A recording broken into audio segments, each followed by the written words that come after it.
coleguinhas de sofrimento de mestrado aí. Estamos juntos até hoje. Foi muito sofrimento para largar do caminho, né? Mas, principalmente, eu gostaria de começar hoje essa palestra, não somente agradecendo à universidade, à Letícia, ao Toda, mas também pedindo uma salva de palmas para vocês, que estão aqui buscando conhecimento. A gente que vive de conhecimento, a gente precisa, né, ser muito, muito grata a quem busca o conhecimento, porque é disso que a gente se alimenta, né? Não se alimenta em todos os sentidos, porque não só a gente financeiramente, mas a gente alimenta os nossos valores através da contribuição para vocês. Então, realmente, eu gostaria muito de agradecer a presença de vocês. Bom, o nosso tema hoje, ele é Empreendendo o Futuro, né? Liderança e empreendedorismo. E é um tema que eu hoje chego e falo assim, tem o pessoal de direito e de administração. Eu falei, evidentemente, né, é um tema que ele é cross, né? Ele é um tema que ele interessa a qualquer área hoje em dia. Então, a Letícia já fez uma apresentação e eu queria começar fazendo uma apresentação minha de uma forma um pouco diferente, até para a gente já entrar no contexto dessa questão de como empreender o futuro, né? E por que é tão importante a gente fazer esse tipo de reflexão. Primeiro é o seguinte, né? Quem sou eu? Eu sou, como a Letícia falou, empresária e professora, né? Então, hoje eu trabalho não só na minha empresa, que é uma empresa que se chama Plano A, Soluções Cocriadas, que é uma empresa que eu digo que eu trabalho com um passo antes da educação corporativa, que a gente trabalha com a conscientização corporativa. Conscientizando corporativamente em duas dimensões, a empresa e as pessoas, né? Tentando acabar um pouco com essa esquizofrenia que eu vi durante 20 anos no mercado corporativo, que é uma esquizofrenia, né? Assim, a empresa é uma coisa, a pessoa é outra, como se a empresa existisse sem as pessoas. Então, já começa a esquizofrenia por aí. Assunto de Letícia, que é psicóloga, não é meu, mas eu me arrisco a falar. Mas, para eu chegar aqui, né, para eu chegar com esse sorriso aqui, eu tive que fazer muitas coisas, né? Então, o que eu tive que fazer? Primeiro, né, eu sou formada em matemática, né, já começa aquela surpresa, tipo, o que a pessoa de matemática está falando de pessoas? Como é que é isso? Então, eu formei em matemática na Rural, licenciatura e bacharelado, e depois que eu já estava com isso, já estava ministrando aulas na Rural, mesmo somente com a graduação, eu tive a oportunidade para o mestrado. Eu falei, não, agora não, vou ver que negócio é esse de análise de sistema que o povo está falando aí. Na época não tinha uma faculdade especificamente, um curso de extensão na PUC, que para minha sorte depois virou uma pós-graduação enquanto eu estava lá. Então eu fui fazer uma pós em análise de sistemas, gestão de projeto e análise de sistemas, e aí entrei no mercado de trabalho e fiquei mais de 20 anos trabalhando em consultoria de TI. E a consultoria de TI, ela tem uma dinâmica muito louca. Então, quando eu vejo as pessoas hoje de outros segmentos falando dessa coisa do mundo VUCA, da volatilidade, de agilidade, de mudança, de sofrimento, porque que carreira que eu vou seguir, porque de repente daqui a pouco não tem mais, isso a gente já vivia na TI a vida inteira. Eu começava a dizer o seguinte, ainda bem que eu não tive filho, porque se eu tivesse que explicar o que eu fazia, fica complicado. Né? O coleguinha fala assim, o que você faz? Meu pai é médico, é arquiteto, é engenheiro, e você? Olha, veja bem, a minha mãe, aí eu tinha que fazer todo um discurso para explicar o que eu faria, né? Para poder a pessoa entender. Minha mãe até hoje, ela já desistiu, inclusive até hoje ela não entende o que eu faço. Ela falou, não, já desisti. Ela trabalha lá, não sei o que é não.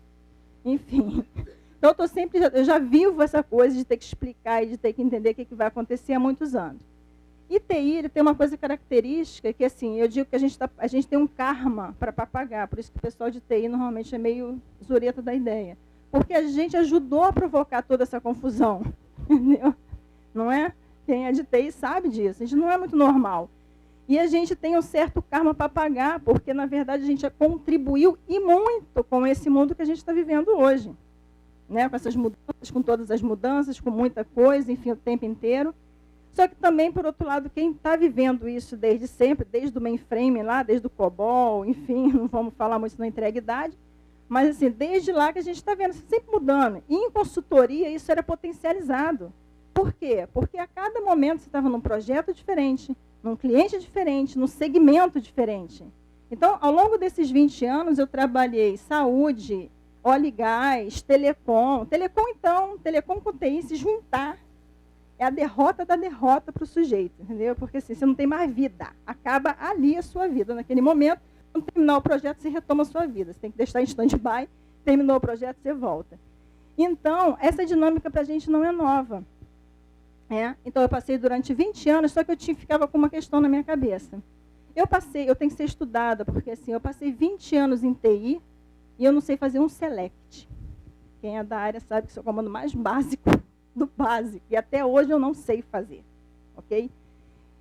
Só que eu entrei como trainee, 3 meses depois eu estava coordenando uma equipe, 6 meses depois eu estava como gestão de líder de um projeto imenso, que foi justamente na época da privatização da Telecom, das teles, então eu estava trabalhando num projeto de CRM imenso, e 1 ano depois eu estava como gerente de conta, enfim, foi assim, quando eu vi eu já estava como vice-presidente de uma empresa.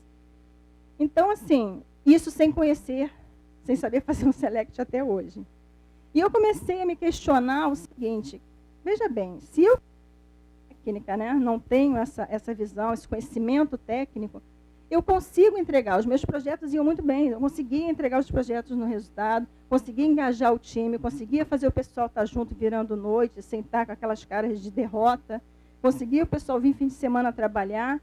E eu olhava do lado os outros gestores que eram técnicos, que sabiam orientar tecnicamente o time, não conseguiam entregar. Aí eu comecei a me perguntar, o que tem por trás disso, né? Que competências são essas que eu tenho, que me faz entregar com qualquer equipe, as equipes querem continuar comigo, que os outros que tecnicamente, teoricamente, têm mais capacidade para estar levando, não conseguem. E aí, para responder a minha própria pergunta, eu fui para o mestrado.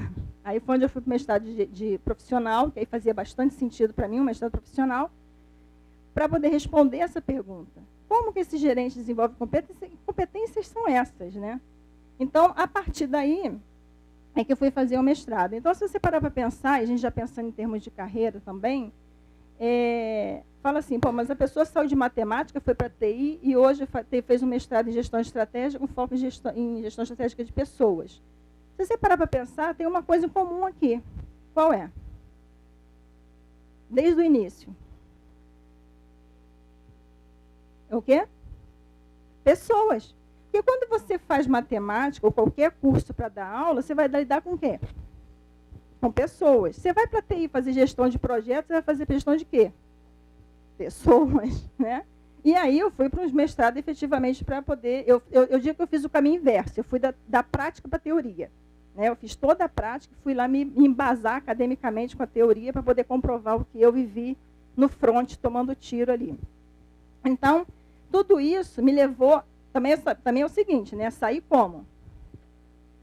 Você sai assim, mas você perde todas as penas, mas sai de cabeça erguida e com a casca grossa. Não tem nada que te derrube, entendeu?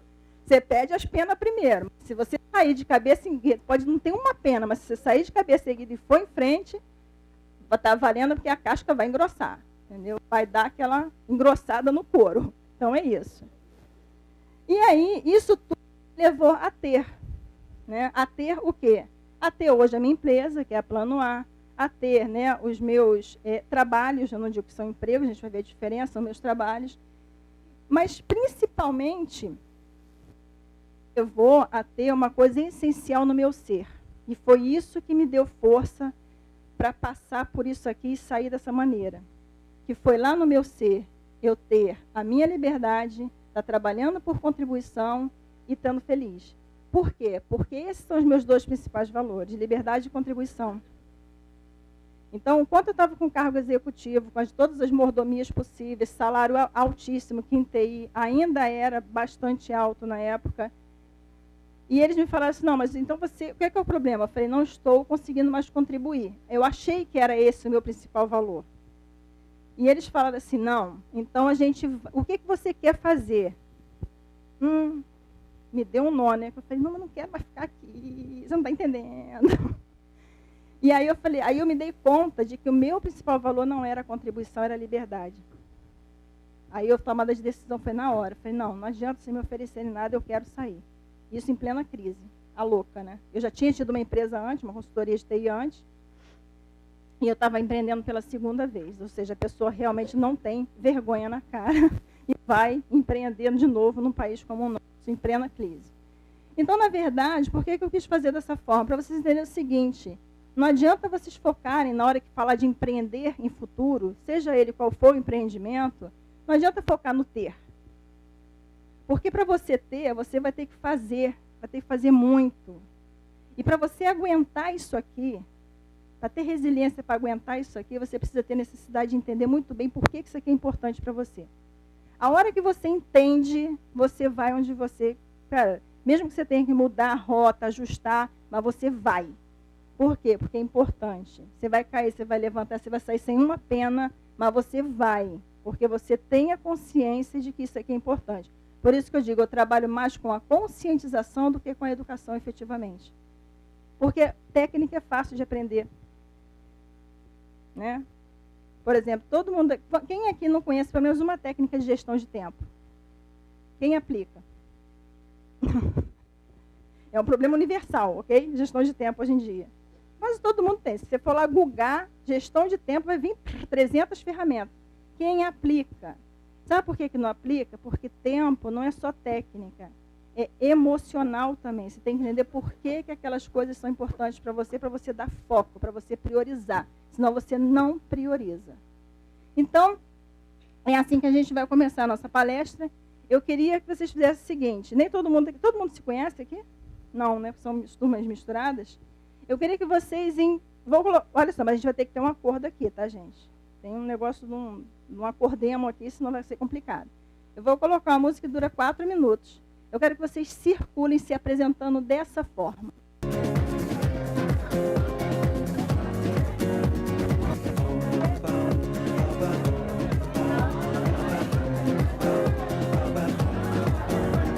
From Jamaica to the world, it's just love. It's just love. Yeah. Why must the children... Facinho fazer a apresentação pensando no ser, fazer para ter? Não? Então já fica uma primeira dica de reflexão para vocês com relação a empreender o futuro.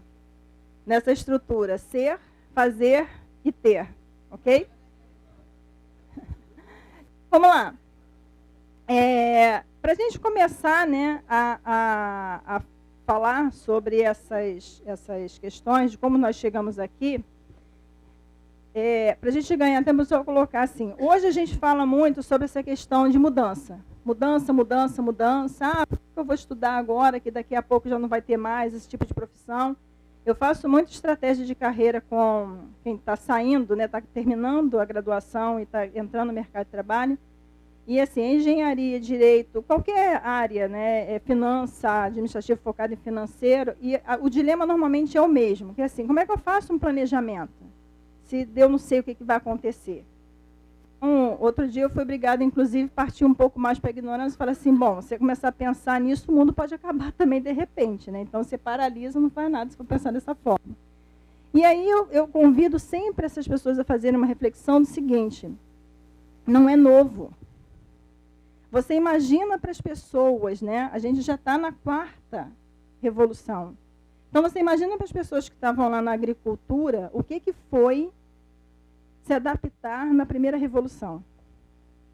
O que foi para as pessoas que já tinham se adaptado, né, à mecanização, tendo vapor como principal fonte, ter se adaptado à produção em massa, tendo a energia.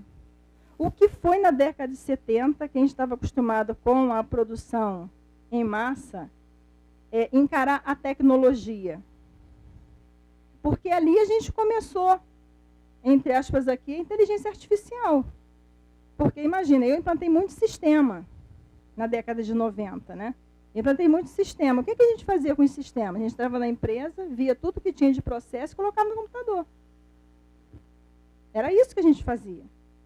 Não é no nível que a gente tem hoje, né, de inteligência artificial, enfim, mas no final das contas era isso. A gente acabava com alguns empregos efetivamente e criava outros. Essa que é a questão.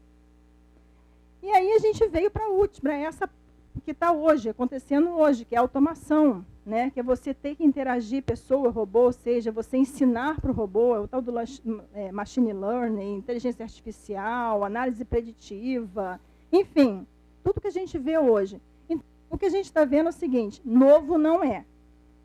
O que acontece agora é a velocidade, porque para e analisa quanto tempo levou da primeira revolução para a segunda.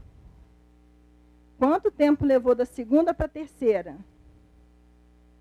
Quanto tempo levou da terceira para que a gente está hoje? Por quê? Porque entrou o fator tecnologia da informação. Então, a velocidade está maior, mas novo definitivamente não é. Então, a primeira coisa que a gente precisa entender é isso, não é novo. E aí, veio essa questão do mundo VUCA. Né? Está todo mundo agora falando do mundo VUCA, o mundo VUCA, o mundo VUCA, que é o quê? É um mundo que é volátil, é um mundo de incertezas, é um mundo de complexidade, é um mundo de ambiguidade. É tudo isso? É. Mas a gente precisa estar olhando com essa perspectiva? Dá para ressignificar? Dá. Vamos pensar que se a gente, ao invés de pensar no mundo VUCA dessa forma, como volátil, incerto, complexo e ambiguidade, porque dá uma certa preguiça quando você pensa assim. Aí realmente dá vontade de paralisar. E se a gente pensar no VUCA, ao invés de volatilidade, a gente pensar em ter visão. Da gente olhar lá na frente, óbvio que a gente não tem o poder de adivinhação, mas tem o poder de direcionamento. A visão, ela serve para isso, não é para adivinhar, é para te dar direção. Então, vamos trocar a volatilidade por visão, a incerteza por entendimento, né? Ou seja, ao invés de ficar pensando que é incerto, vamos entender que contexto é esse para se posicionar. Vamos entender, ter uma visão mais sistêmica, uma visão mais 360 do que está acontecendo, do que está por vir, para que você consiga se posicionar dentro do seu contexto. Ao invés de pensar em complexidade, vamos pensar em ter clareza. Que aí é o ser lá, ó. O ser é o ter clareza do que você quer. Né? Assim, por que de fato é importante eu me posicionar dessa forma? E ao invés de ambiguidade, vamos dar um jeito de ter competência para ter agilidade, que é esse o grande diferencial hoje, é você se diferenciar, porque você... Imagina o seguinte, se você tem visão, você tem entendimento e clareza e consegue agir com rapidez, é o que você consegue chegar do outro lado. Agora, se você ficar pensando que é volátil, que é incerto, que é complexo, como é que isso aqui você vai conseguir sair do outro lado com isso aqui? Então, tudo, gente, na vida, a análise negativa das coisas, inclusive de um termo como esse, que é novo, ela não ajuda em nada para você avançar. Em absolutamente nada. Então, uma nova reflexão. Como é que eu ressignifico tudo que está de forma... Eu estou pensando de forma negativa e que de alguma forma está me impactando avançar. E ressignifica. Da mesma forma que eu ressignifiquei aqui o mundo VUCA. Tá? Para empreender o futuro, eu convido isso. Pensa em empreender o seu futuro pensando no VUCA dessa maneira. Vocês vão ver que já vai dar uma certa diferença. Bom, aí a gente falou dessas evoluções. Aí vamos pensar em mercado de trabalho, né? Em carreira. Aí vamos pegar um pouquinho, né? Vamos pegar de 70 para cá, porque já também não adianta muito ir para muito longe, né? Na década de 70, assim, a geração dos meus pais, porque eles foram pais adolescentes, naturalmente, o que se buscava era estabilidade, o que se buscava era emprego. Né? Então, se muitos de vocês foram conversar com os avós ou com os pais, eles buscavam estabilidade, era emprego. Isso era emprego. Era isso que se buscava na década de 70. Na década de 90, quando eu entrei no mercado de trabalho, já não era mais. O que a gente precisava ter garantido era empregabilidade. A gente era expert, né? Tinha uma expertise em alguma coisa, e aí a gente garantia a nossa empregabilidade. Então, por exemplo, em consultoria, eu estava garantindo a minha empregabilidade. Ora em cada um projeto, em segmento diferente, mudei de consultoria, comecei numa nacional, fui para uma multinacional, aí começou as maluquices, né? Porque foi um dos motivos de eu começar a sair, foi isso. Aí eu abri a minha própria consultoria, aí veio um grupo italiano, compra a minha consultoria, aí veio um grupo japonês, compra o grupo italiano, aí esse grupo japonês, em cima de comprar uma espanhola, eu falei, chega, isso não vai dar bem. Do jeito que vai, daqui a pouco não tem mais condições, eu vou ficar maluca aqui. Então começa isso, você ganhava o quê? Pela empregabilidade, porque você tinha uma expertise e você conseguia se empregar. Só que agora, isso não basta mais. O que você precisa ter agora garantida é a trabalhabilidade. E para isso requer o quê? Uma flexibilidade. Por quê? Porque esse conceito de trabalhabilidade, ele te leva à carreira em nuvem. O que é a carreira em nuvem? A minha carreira, por exemplo, ela é em nuvem. Eu não estou presa a um trabalho, a uma função. Eu hoje tenho a minha empresa, que eu lidero, que eu atuo também na entrega, na estratégia e na entrega. Eu estou liderando, eu sou líder dessa minha empresa. Então, hora eu estou num cliente aqui, hora eu estou num cliente no interior de Goiás, 14 horas para chegar lá. Chega sem coluna, mas chega. Né? Porque vai socando a fazenda e tudo. E hora eu estou aqui com vocês, em sala de aula. E hora eu estou fazendo atendimento individual de estratégia de liderança, estratégia de carreira. Isso é carreira em nuvem. Eu não preciso necessariamente estar presa a uma coisa específica como a década de 70 e nem muito menos na década de 90. Você tem um leque, você tem um mundo. A pergunta de expansão aqui que cabe é: o que mais é possível que eu nunca considerei? Essa é a pergunta de expansão que a gente precisa se fazer todos os dias. Acordou, abriu o olho, a pergunta é: o que mais é possível que eu nunca considerei? Exatamente, né? O que mais é possível que eu nunca nem pensei em fazer? Você acha que eu planejei isso lá atrás? Claro que não. Mas eu tinha uma trajetória. O que me indicava essa trajetória? Pessoas. Percebe? Parece maluco. A pessoa sair de matemática e está trabalhando com passando em TI, está trabalhando com pessoas. Mas não é. A gente viu aqui. A minha trajetória, ela tinha essa pegada de pessoas. E com isso eu conseguia construir minha carreira em nuvem. Então, eu não sou da geração da maioria de vocês que está aqui, que já está nesse contexto da carreira em nuvem. Mas eu estava falando com a Letícia hoje. Eu falei, eu acho que eu nasci no momento errado. Eu sou dessa geração. Eu não sou da outra. Porque se olhar... Hoje eu estava pensando nisso. Né? Se olhar o meu histórico de trajetória de carreira e olhar o que eu tenho hoje, é isso. É o que vocês estão construindo. Né? Essa carreira em nuvem. Então, aqui, de novo, é mais uma reflexão. O que mais é possível que eu nunca considerei para estar liderando, para estar tendo flexibilidade e conseguindo ter trabalhabilidade? Que não é só ter um emprego ou uma expertise para ganhar um salário no final. É o ser. A trabalhabilidade, ele está linkado ao ser, não ao ter, nem ao fazer. Isso aqui está linkado ao ser. Por isso que a gente começou fazendo a apresentação daquela maneira. Ok? E aí, a gente falou o seguinte, tá bom, mas o que eu preciso para garantir a trabalhabilidade? Né? O que será que é preciso para poder eu garantir essa questão da trabalhabilidade? E aí tem alguns itens. Um deles é se conhecer. A primeira perninha lá do ser é justamente isso. Como é que você vai entender aquele ser se você não se conhecer? Como é que você vai ser capaz de liderar alguém ou alguma equipe se você não se conhece nem suficientemente para se liderar? Como que faz isso? Então, a primeira coisa é isso, é descobrir quais são as suas forças, quais são as suas virtudes, quais são as suas habilidades, que valores são esses que motivadores são esses que te levam aonde você imagina chegar. Depois, competências emocionais, essencial para os dias de hoje. Essenciais. Porque você imagina você tendo que estar agora ensinando o robô. Haja inteligência emocional para isso, hein? Cara, é um contexto, a gente não está conseguindo ter inteligência emocional entre a gente, que dirá entre a gente e o robô. Daqui a pouco eu estou dando na cara do robô, o robô está dando na minha cara. É um negócio de doido. Então, a gente precisa entender. E a inteligência emocional não é só com relação ao outro, né?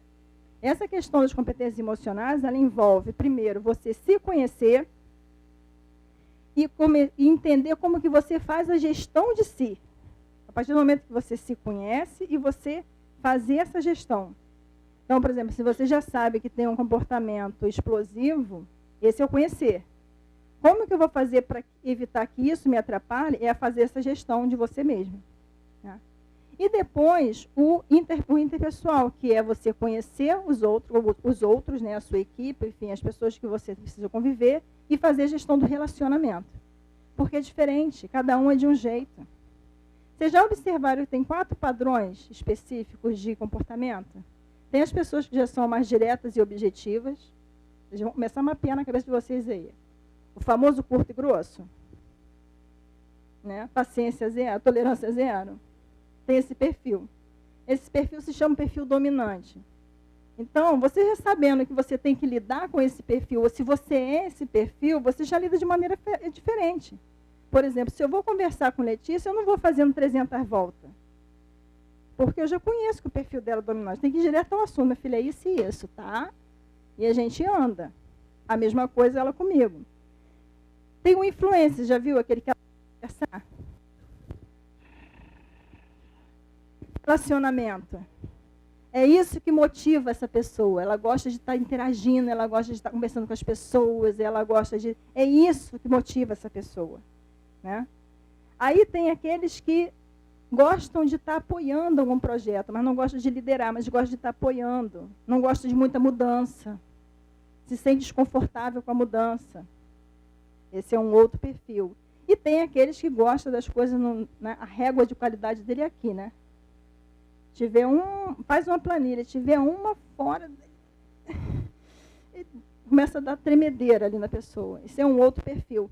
Então, a gente precisa entender, a primeira coisa é que a gente precisa entender essa diversidade e trabalhar de forma objetiva com isso.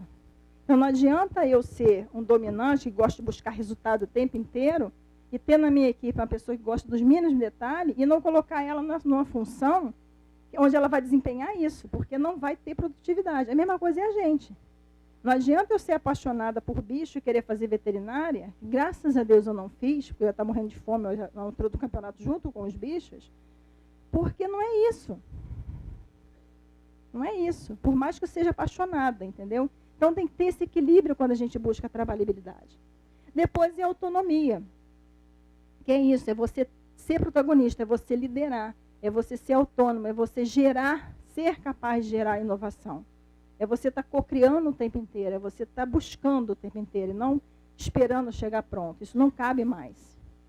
A flexibilidade. Não dá mais para ficar preso a uma única coisa. Você tem que estar entendendo como a coisa acontece e tem que estar se movendo o tempo inteiro.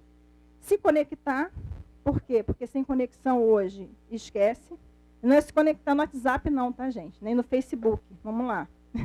É se conectar de forma estratégica para conseguir os seus objetivos, para conseguir chegar a empreender o futuro que você deseja. E, finalmente, liderança. A pergunta é, você está preparado para empreender o seu futuro? Considerando esse conceito de trabalhabilidade, de carreira em nuvem. Você hoje está preparado? Quem aqui se sente preparado para empreender o futuro hoje?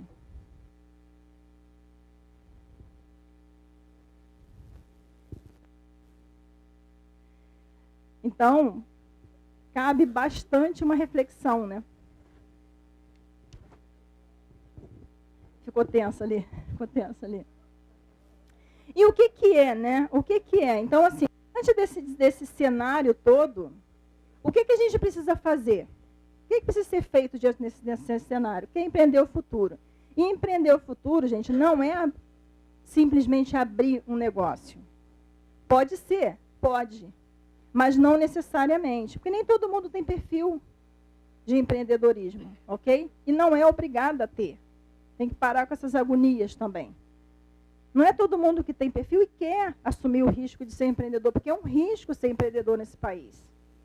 Eu já tenho a segunda empresa, como dona, né? Como fundadora. Não é fácil. Você sai pior do que aquele galo. Entendeu? É muito pior. Muito. Então, o empreender o futuro é, acima de tudo, você ter um projeto pessoal. Antes de você pensar em carreira, antes de você pensar num negócio, antes de você pensar no que você vai fazer, você tem que pensar em você. Qual é o seu projeto como pessoa?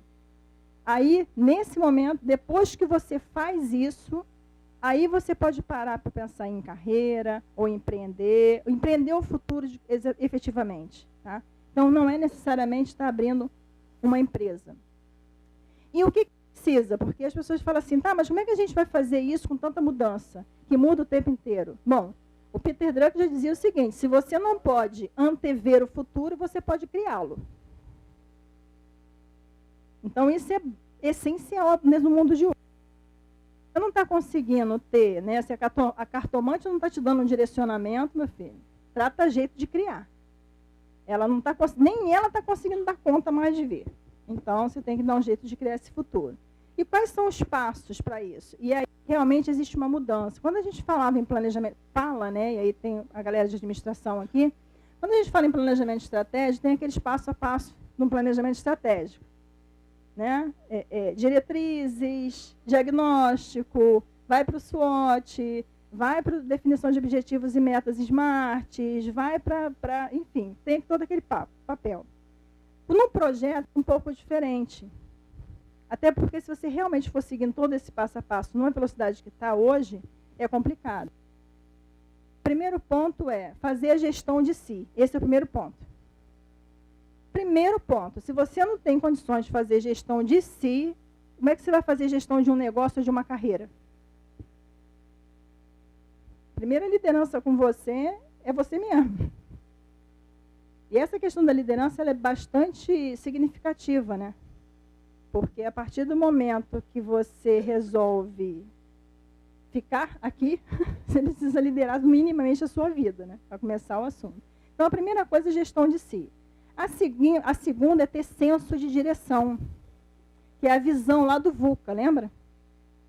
Você não precisa ter certeza, mas você precisa ter visão, senso de direção, que pode estar alinhado a propósito, você pode ser um motivador, você pode não ter muito clareza com relação a propósito, mas você tem o que te motiva, o que realmente te deixa, vamos dizer assim, satisfeito, realizado. Então, assim, qual é a direção? Por exemplo, eu não sabia que eu ia parar onde eu estou hoje, tendo uma empresa e dando aula em universidade. Mas eu tinha uma direção, eu queria trabalhar com pessoas. Ó, fui nessa direção. Depois, fundamental para hoje, gestão de conteúdo. As pessoas não sabem fazer gestão de conteúdo. A gente tem muita informação, qualquer coisa que você... Hoje a gente é médico, a gente é qualquer coisa, né? Sentiu uma dor... Vai no Google, o doutor Google responde. Qualquer coisa o Google te dá.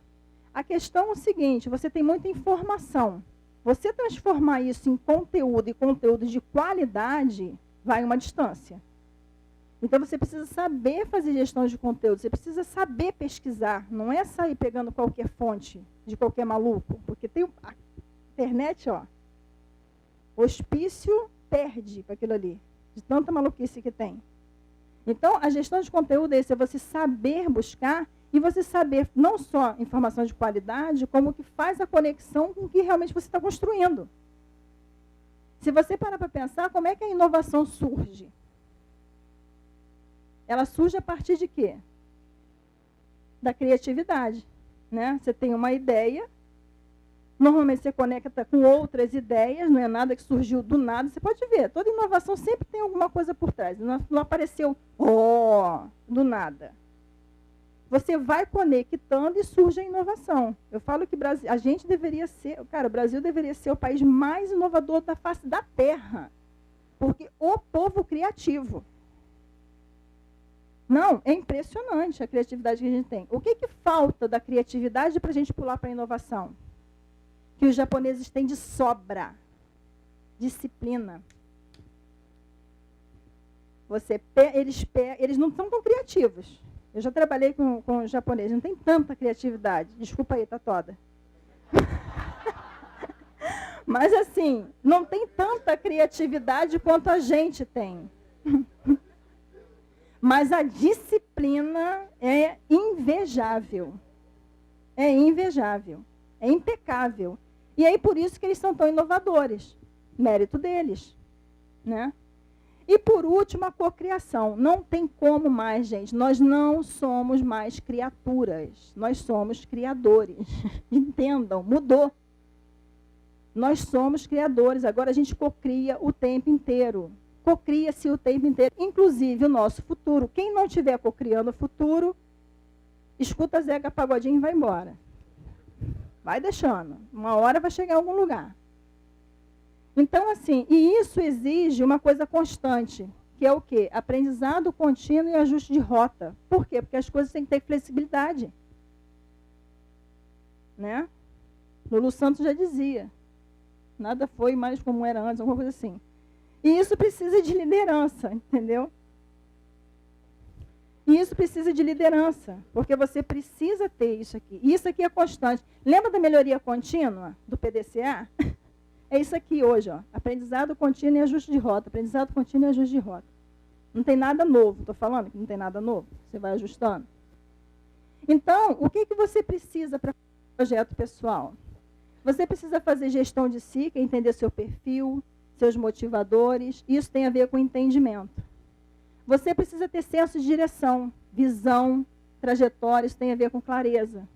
Você precisa ter gestão de conteúdo, que é ser autoconteúdo, que é saber buscar e fazer síntese. Porque também senão você fica maluco, né? Se você não tiver capacidade de fazer uma síntese, se conectar com o que de fato faz sentido para você, você surta. Daqui a um dia a gente está tudo babando na rua, porque da quantidade de informação que tem, isso tem a ver com agilidade, porque isso te dá agilidade. E, por fim, a cocriação, que é essa coisa da conexão, da transformação. Isso traz o quê? Resultado. Reparou que isso aqui tem o VUCA dentro da ressignificação, né, quando a gente falou que ressignificou, o VUCA no caso de visão, de entendimento, clareza e agilidade, é isso. Então, é um plano pessoal baseado já no VUCA ressignificado, vamos dizer assim. Ok? Bom, e isso aqui é o que compõe um líder empreendedor. O primeiro passo para um líder empreendedor é esse daqui. Então, aqui cabe de novo uma reflexão. Se para ser um líder empreendedor eu preciso pelo menos de um projeto, eu não preciso ter um planejamento estratégico, mas eu preciso de um projeto pessoal nesse sentido, com esses 4 tópicos, pensando nisso o tempo inteiro. Independente da área que você vai fazer, da área que você vai atuar. Ok? Bom, dúvidas até aqui, gente? Tranquilo? Estou vendo todo mundo com a cara meio assim. Hã? É o frio? Diminui o ar. Tá frio?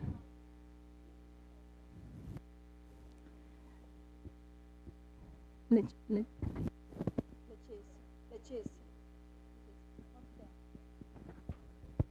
Bom, então vamos lá. Então, como a gente está falando de liderança, a gente já falou aqui no líder empreendedor, né? Então, a gente fez todo esse contexto para entender por que isso é tão importante. A questão é, o que é o líder empreendedor? Né? Primeira coisa, vamos revisitar o conceito de liderança. O que é liderança? O que é liderar? Né? Então, liderar, na verdade, é você estar inspirando, motivando e engajando. Quando você está falando do seu próprio plano pessoal, quem é que está liderando? Quem é que está te inspirando, motivando e engajando? É você mesmo. Então, liderança é isso, é você estar inspirando, motivando e engajando ideias, pessoas a projetos. Então, nesse caso, você está inspirando, motivando e engajando você, que é a pessoa, ao seu projeto pessoal. Então, a coisa legal da liderança é que, assim, o pessoal fala assim, mas tem gente que já nasce. Não, não tem nada disso, não. Tem pessoas que têm mais facilidade. Mas liderança é uma virtude. Essa é a boa notícia. Porque, sendo virtude, dá para você desenvolver as competências. Essa é a primeira coisa que a gente tem que tirar mística, né? Vamos dizer, em torno disso. O que é empreender? Empreender, na verdade, na minha visão, é uma arte. É uma arte o quê? Que exige criatividade, autoeficácia, resiliência e coragem. O empreender, ele exige tudo isso. Por quê? Porque é aquele negócio, você vai sair igual aquele galo. Se você não tiver a autoeficácia, se você não tiver coragem para encarar, você já não sai nem do lugar, para começar o assunto. Se você não tiver autoeficácia, que é a capacidade de acreditar na sua competência para fazer aquilo acontecer, você também não sai do lugar. Se você não tiver resiliência, você não aguenta o tranco. Tá? E aí, autoeficácia e resiliência tem uma coisa bastante interessante da gente chamar a atenção, que é assim, a autoeficácia, ela tem muito a ver com o que a gente acredita. E aí tem o exemplo lá do Obama. Ele acreditou.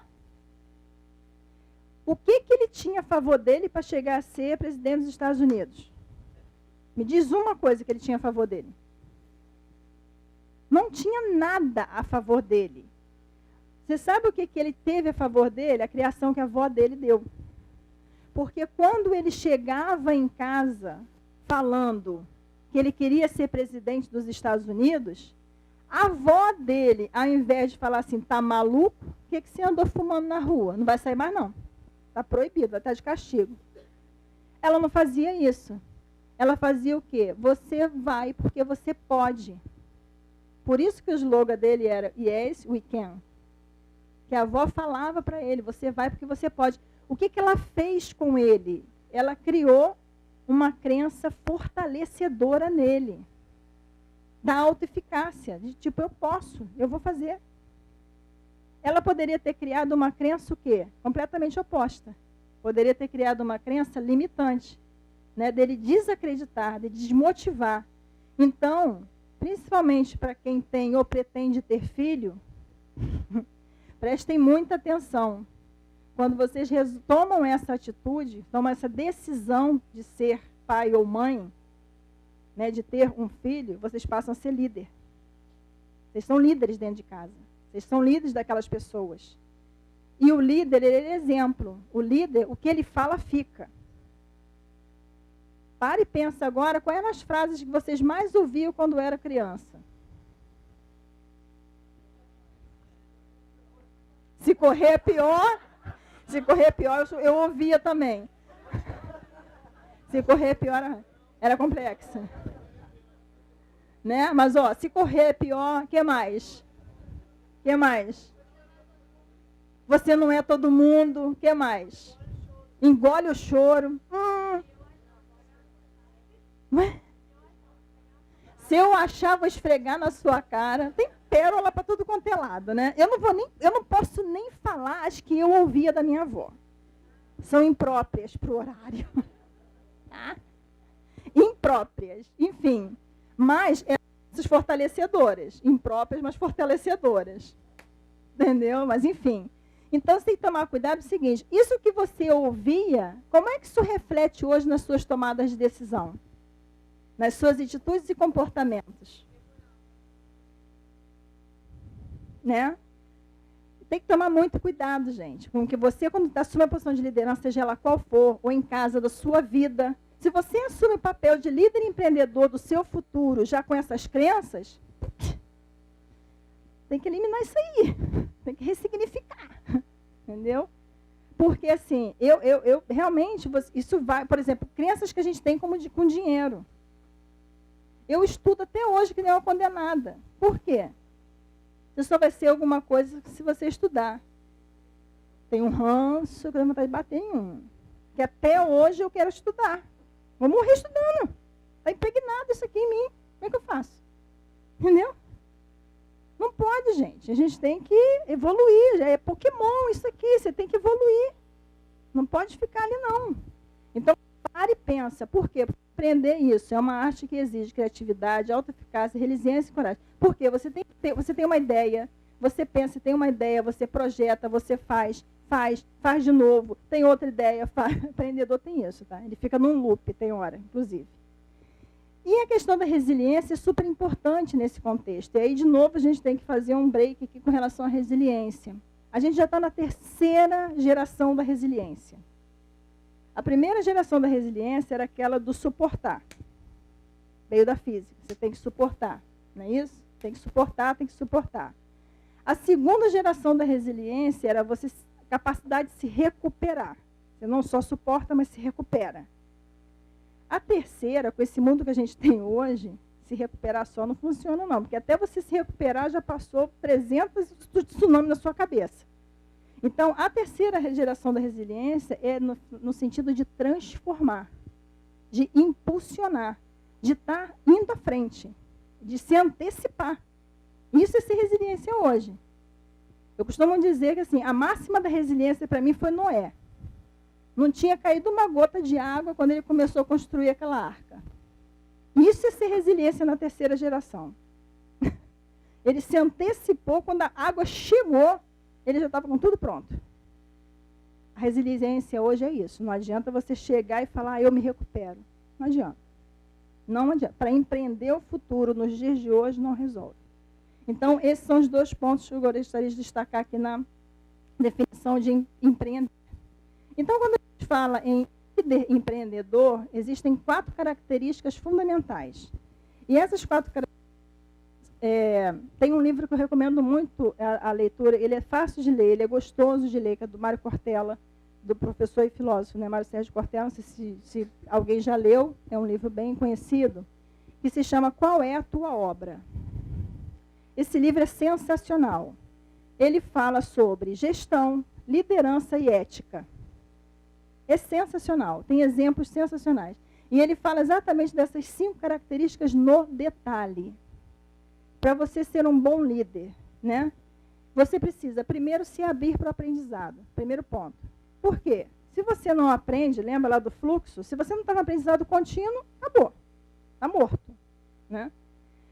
Depois, você tem que aprender a assumir riscos e responsabilidades pelo seu futuro. Sair da coisa da vítima, da criatura. Assumir o papel de criador. Você tem que buscar, você tem que ser responsável, tem que entender que a responsabilidade é sua. Depois, desafiar suas crenças, que é justamente isso. Que crenças são essas? Em que efetivamente você está acreditando porque você ouviu e você está levando e isso está te prejudicando? Você tem que desafiar isso o tempo inteiro para ter a autoeficácia, tá? Ressignificar. E, por fim, criar a visão de futuro que você deseja. Mas você precisa desejar ter sucesso, você precisa entender o seu ser lá para criar isso. Não só para você, como para as pessoas que vão trabalhar contigo. Tá? Então, a pergunta aqui é, de 0 a 10, o quanto que você está comprometido em se desenvolver como um líder empreendedor? Depois de tudo isso que a gente falou até aqui, o quanto efetivamente você está preparado para ser esse líder empreendedor?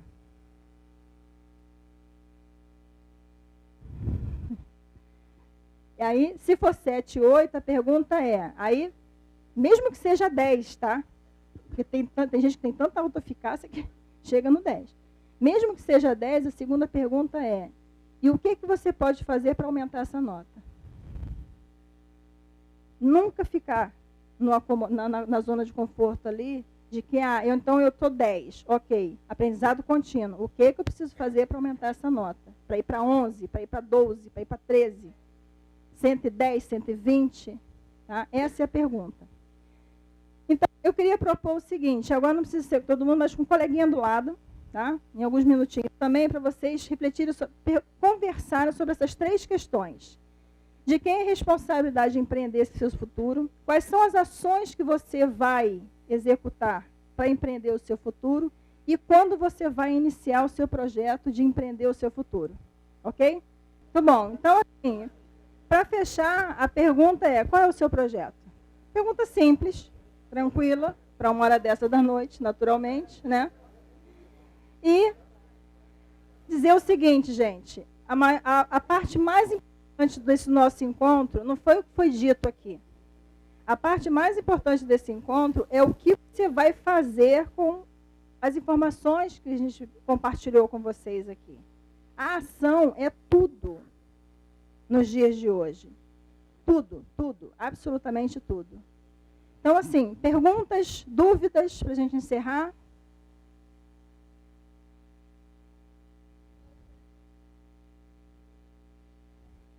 Uhum.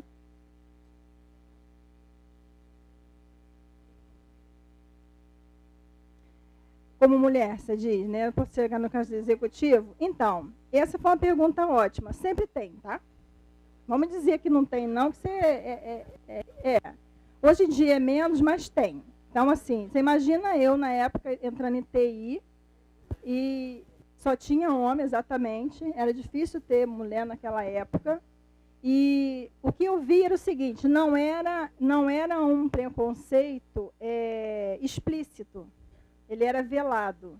Em que sentido? Por exemplo, você vai para uma reunião, principalmente quando eu comecei a trabalhar com estrangeiro, um monte de espanhol, fumando igual uns cães chupando carambola, que as pestes fumavam. E aí, eles chegavam nas reuniões falando tudo quanto era palavrão possível e imaginário. Primeira coisa que eu fiz, aprendi todos os palavrões em espanhol.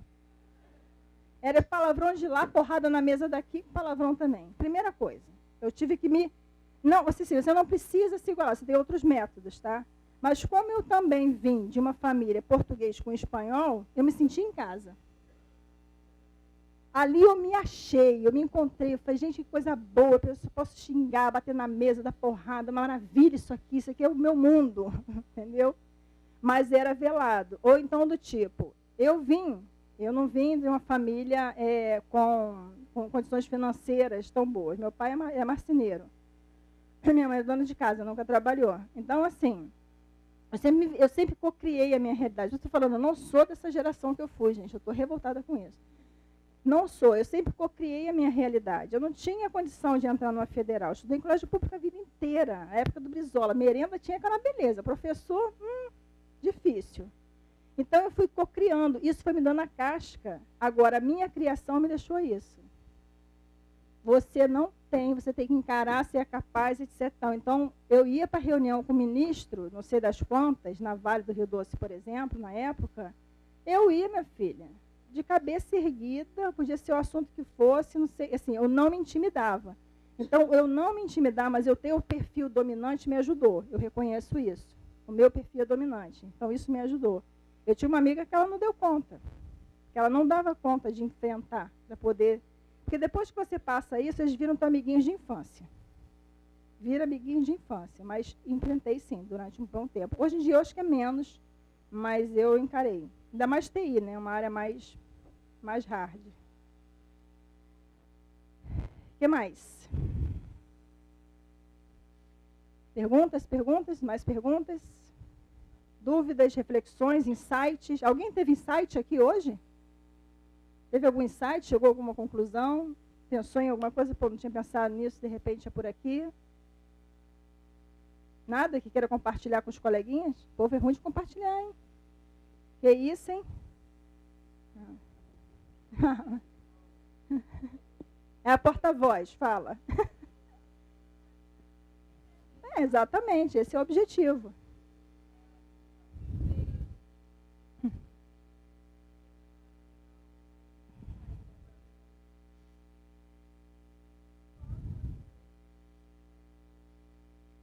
De motivação, a sua motivação ela tem que ser de dentro para fora.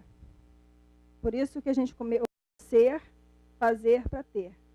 Não pode ser de fora para dentro, porque a motivação de fora para dentro ela não é sustentável. Então, a sua motivação, seja ela para fazer qualquer coisa, tem que ser de dentro para fora. Por exemplo, eu optei por não ter filho. Isso é uma opção minha, de dentro para fora. Porque a pressão de fora para dentro era grande. Pense, né? Mas, de novo, eu sabia o que eu queria. Eu tinha senso de direção. Então, não adiantava ficar fazendo pressão. Então, a motivação tem que ser de dentro para fora. E o que é a motivação de dentro para fora? É você dar esse mergulho para entender o que realmente é importante para você. Porque na hora que você trabalha com algo que de fato faz sentido para você, e não somente para você ter um salário no final do mês, isso faz toda a diferença. Toda a diferença. Não precisa ser empreendendo não, tá, gente? Pode ser dentro de uma carreira, pode ser no setor público. Olha, eu fiz um trabalho recentemente na Fiocruz, que isso ficou muito claro. Quando aquela equipe que eu trabalhei, quando eles entenderam, por exemplo, que a moça do cafezinho chegava e falava assim, o que você faz? Ah, eu sirvo café. A outra, o que você faz? Ah, eu limpo o acervo. Limpeza. Quando elas entenderam que, na verdade, o trabalho delas não é simplesmente, a função, a tarefa é aquela, de limpar. Mas o trabalho delas compõe um todo que é em prol da saúde do país. Pense. Quando você consegue entender, fazer esse link, foi. Você engaja a equipe, você se engaja, você engaja todo mundo à sua volta. Porque se você for na página da Fiocruz e ver qual é a missão dela, é isso, é fortalecer o sistema SUS de saúde. Será que a gente precisa? Será que é importante o trabalho de todo mundo que está ali? Aí sabe o que aconteceu depois? A moça da limpeza do acervo, qualquer bichinho que ela via, ela já ia direto no pesquisador avisar, porque ela entendeu a importância do trabalho dela. Agradecer a vocês, é isso. Ó, não esqueça, ação é tudo. Espero realmente ter contribuído com vocês, até porque qual é o meu segundo maior valor? Contribuição, né? Primeira liberdade. Sem essa, esquece, já vi que não rola. Então, tanto que assim, eu sou casada com um filósofo há 21 anos. Então, você imagina a gente tomando umas cachaças, a Letícia, o Tó da faculdade, da Dani também, né, pelo convite. Agradecer a presença de vocês e dizer o seguinte, ó, ação é tudo, não adianta. Entrar aqui e sair aqui não resolve. Tá ok?